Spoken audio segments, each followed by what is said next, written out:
I'm Clay Carlino, and I am not left-handed. I don't know why this is, but you get on Xbox Live and you download Pac-Man, and then they have the controller set up so that you're supposed to control Pac-Man with your left thumb. Well, I'm not left-handed. And you can't change the controls. They never put anything on there so you can remap the controls. No, they just expect you to play Pac-Man with your left thumb. That's actually not what this video is about.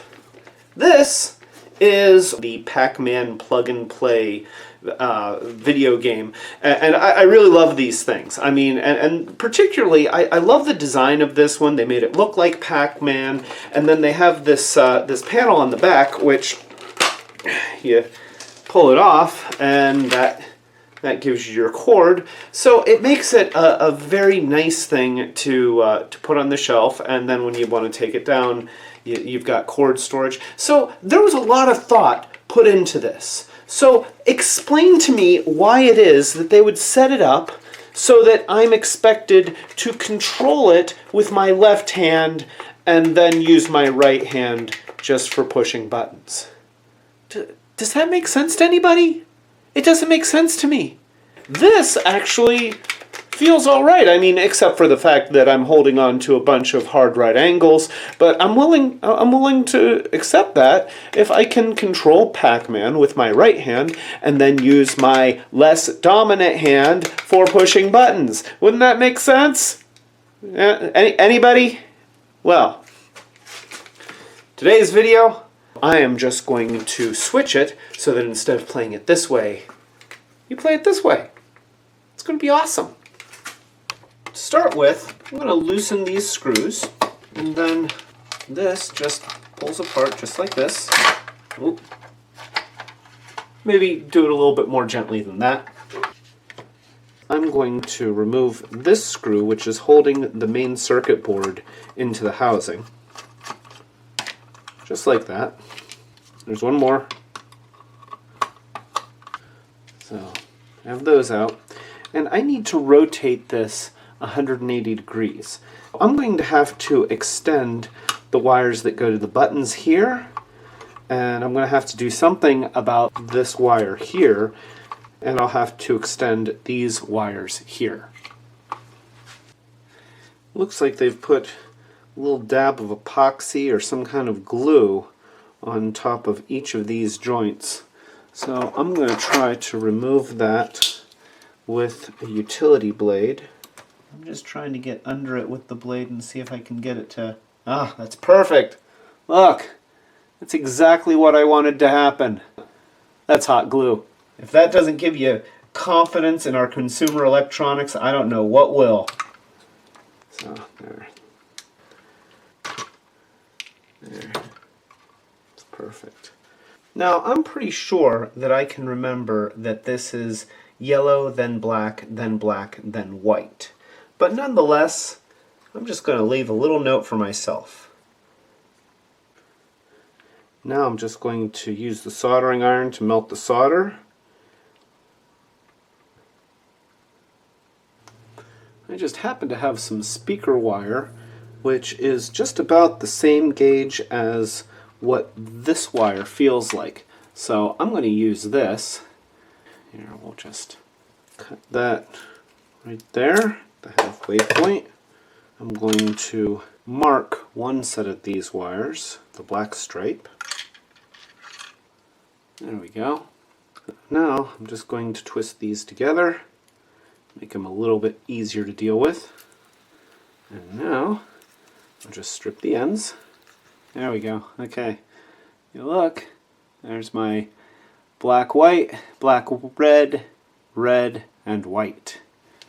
So before I solder anything, I'm just going to go ahead and take this piece of heat shrink tubing and put it on the wires first. And I'm going to start with the yellow and work my way across.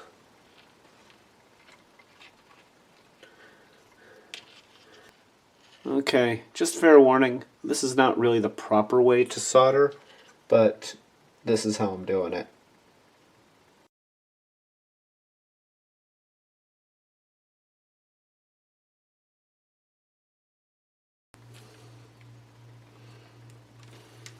There we go. Just put the heat shrink tube right over top of that. And then I'm going to use the soldering iron to heat up the heat shrink tube. There we go. So now it's time to attach the other side. My cat is trying to get on the workbench. Oh, and there he is, and he's going to burn himself. Don't. Well, thank you, Rory. It's very helpful. This is Rory's butt. Notice that Rory has no tail. It's because he is a Manx. Let's just go ahead and take these one at a time. There's white to white, red to black, red with a black stripe to black, and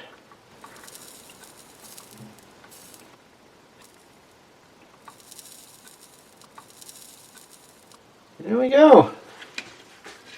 Let's just go ahead and put some hot glue right back over top of everything here. Yeah, I know my hot glue is black. Isn't that awesome? Next is to extend these two wires. There we go. I'm going to take the wire, put it right up against that little recess where the hole is, and then melt it. And look at that. Comes right through.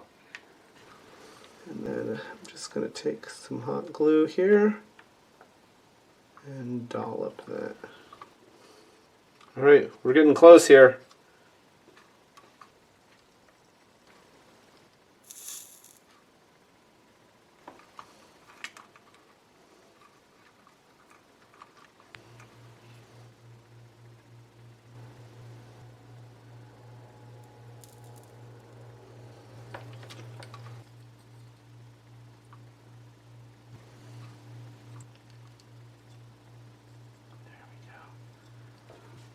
Hot glue.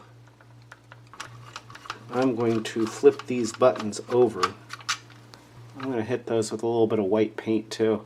So the buttons have these little alignment slots which keep them from spinning when you're using them. But I have to flip them over so that when I'm holding the controller, the letters on the front are still right side up. So I'm going to cut slots into the other side, and you can see that I've marked them where they go.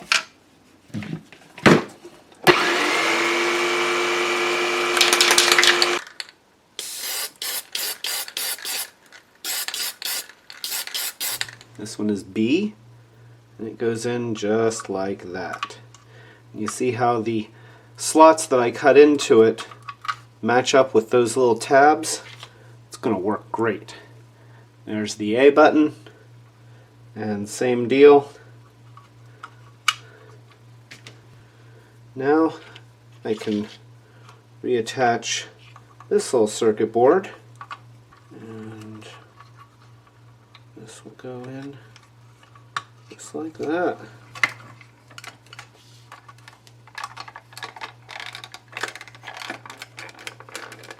There.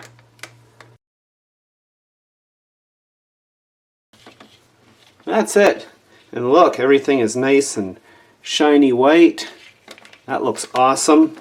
I'm going to have no problems playing like this. Let's play Xevious. Xevious is awesome. Yeah. Oh. That is so much better. Why didn't they just do that from the start? You know, lots of people are right-handed, you know, right? No? Anyway, if you like this video or you like any of my other videos, please feel free to subscribe. Click the thumbs up button. Other than that, learning how not to be afraid to tear into your beloved Pac-Man plug-and-play video game system. This is Clay Carlino saying, be brave. Yay!